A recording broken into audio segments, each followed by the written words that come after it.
Alors aujourd'hui, on va faire une vidéo sur l'élément chimique. Alors un élément chimique, déjà par définition, c'est défini par son numéro atomique grand Z.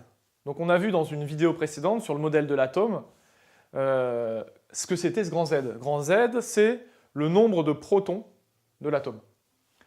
Donc ça permet de définir un élément chimique. Et puis on utilise bien sûr un symbole pour le représenter, en parallèle. Par exemple, quand on prend l'élément qui a 26 protons, Z égale 26, eh bien son symbole qu'il représente, c'est Fe, parce que c'est du fer en fait. Alors après, il y a plusieurs déclinaisons de l'élément chimique fer. Il y a l'atome, Fe, mais il y a aussi les ions, Fe2+, et Fe3+. Donc tous les trois sont le même élément chimique. L'un est neutre, et les autres sont chargés positivement. Donc on va revenir sur ces charges un peu après. Alors concernant l'élément chimique, du coup, par conséquent, qu'est-ce qu'on peut remarquer? On peut remarquer qu'il va exister des isotopes.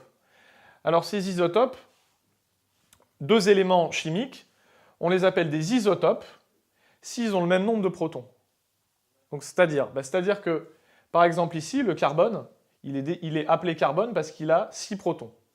Comme celui-là. Ce carbone-là, il a 6 protons aussi. Mais par contre, tu vois que l'un a 14 nucléons et l'autre en a 12.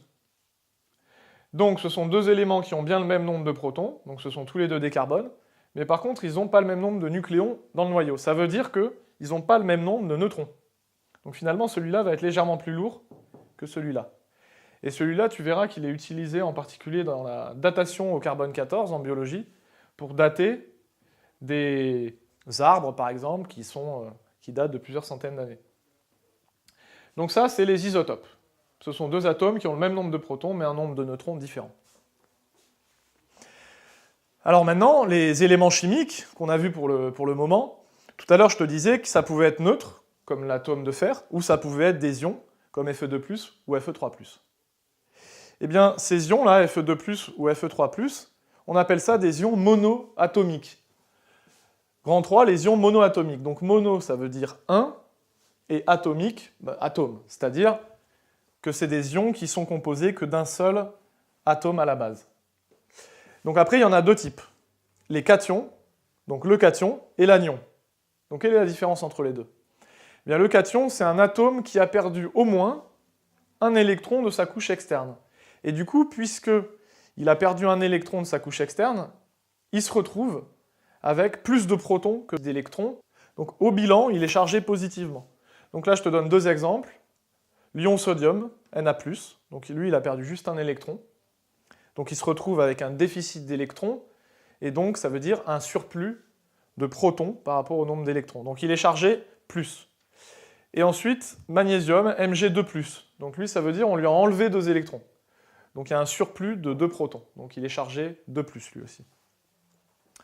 Alors il y a le cation, et puis il y a l'anion. L'anion, c'est l'inverse. L'inverse, ça veut dire quoi? Ça veut dire que c'est un atome qui a gagné au minimum un électron dans sa couche externe. Et du coup, c'est pareil, quand on fait le bilan, il va avoir plus d'électrons que de protons. Pardon. Donc, au bilan, il va être chargé négativement.